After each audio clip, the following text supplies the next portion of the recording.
Hi Food Explorers, my name is Dani Lebovitz and I'm a Registered Dietitian Nutritionist with an undergraduate degree in Food Science and Human Nutrition and a Master's in Health Communications. If you've watched any of my videos before, you know I never read or use notes, I just talk to you. But because the information is so important that I want to share with you today, I'm going to use my laptop here to give me a little bit of prompting to make sure that I don't forget anything today. So I'm going to break down this topic of keeping your produce safe to eat into 3 different videos. One video is background information on viruses. The one today is going to be your bottom line tips for keeping food safe. And then the last one is going to be Q&A about keeping food safe and the questions that you'd ask me. So this video is bottom line tips for keeping your food safe, and I'm here to help you. So if you have any more questions for me, just feel free to send me a message and I will do my best to respond to you. And also please consider sharing this video with somebody else who you think would find it helpful and keep their food safe. So here are my big bottom line tips. Number 1, do not wash your produce in your sink. Your sink is filthy. It is filled with bacteria. So you might be cleaning your produce thinking that you're going to kill the virus, and maybe you will, but you might also pick up some bacteria that's related to a foodborne illness by washing your produce in your sink. So ain't nobody got time for that. So what I'd like you to do is find a bowl, a large bowl, or you could even use like a spaghetti pot, and you can clean your produce in there. You never put your produce down in a sink. Now, if you sanitize it first with boiling hot water, that may help, but I honestly wouldn't take the risk. You want to make sure you get all the surfaces. Next is do not use bleach, chlorine, alcohol, disinfecting wipes, or any other cleaning chemical on your food. This can make you very sick. Please, just don't do it. Vinegar, as of now, has been seen to be ineffective at cleaning your produce. So oftentimes people will do a vinegar water rinse to try and clean all the pathogens and debris off their produce. It's not shown to be effective, at least at this point, to cleaning and removing viruses from your produce. So it's a step that you just don't need to take. Also, it doesn't break down the protective fat layer, at least at this point, so I wouldn't recommend using vinegar.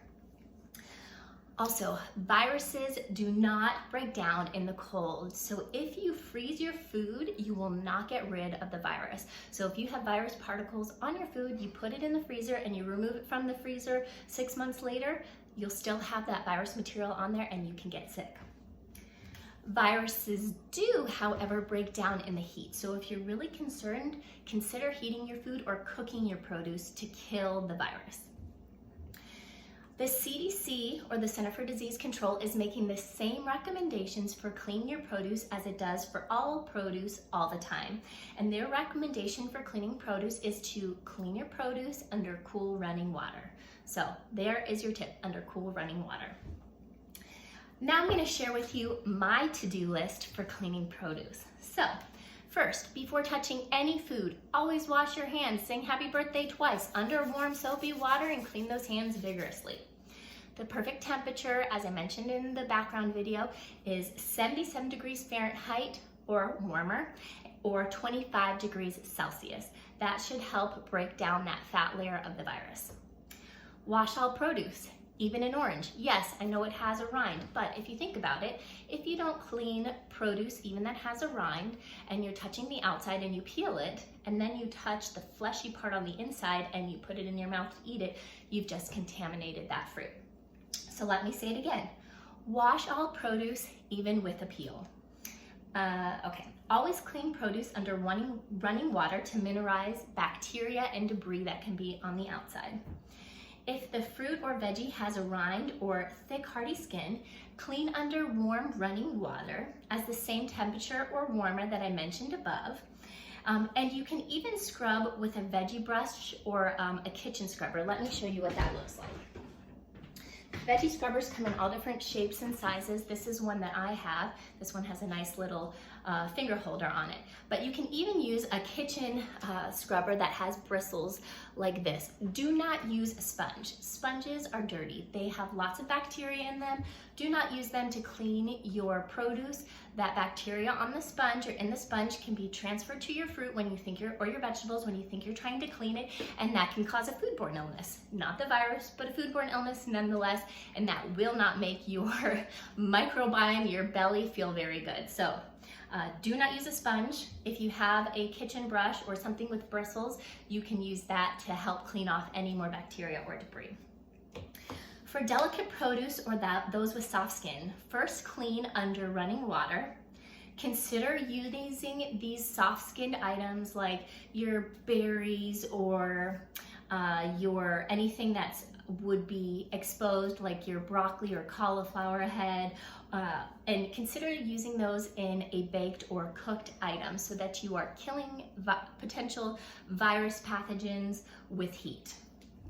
Can you still eat this delicate produce fresh? Yeah, sure, you can eat your berries and your cucumber and salad, but please run it under water before consuming it, and we'll just say keep it like you're washing your hands at least for 20 seconds for each food. What I will say though is that if you are an immunocompromised person, then my big recommendation, or if you're immunosuppressed, is that for extra food safety, don't take the risk. So I would like to suggest either heating it or switching to frozen or canned produce. They're still very nutritious. They can still be very delicious. I even have tips for that if you check out my page on how to make frozen veggies taste good, but maybe make the switch in case you are worried about that potential contamination. And lastly on this topic, your most burning question that I've gotten is about using soap. Can I use soap to clean my produce, and will that help break down the potential bacteria?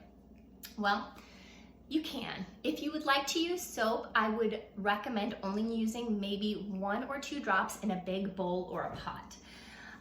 Based on the facts, it could be possible that you could help destroy that virus fat layer by scrubbing it vigorously in hot water with soap. But what I would say is that there is no evidence to support doing that, and it could make you sick potentially if you have a lot of soap residue on there, or it may make the produce not taste very good.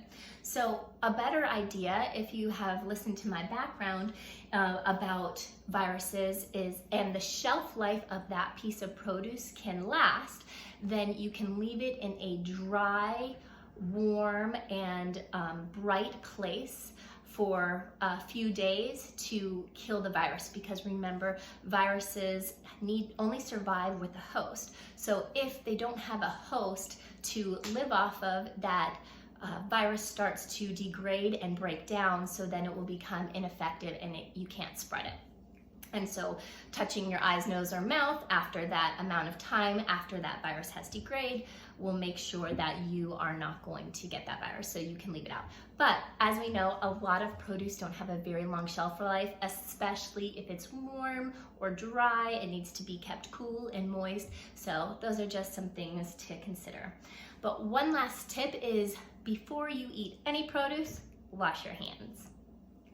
So thank you so much for listening. I hope you found this video really helpful, and I love educating about food, and I have a lot of great resources to help teach you more about fruits and vegetables and whole foods on my website. My website is www.experiencedeliciousnow.com, and if you click on the freebies page, you will have access to my free resource library, and I plan on adding a bunch more resources there for you and your family, so go and check it out.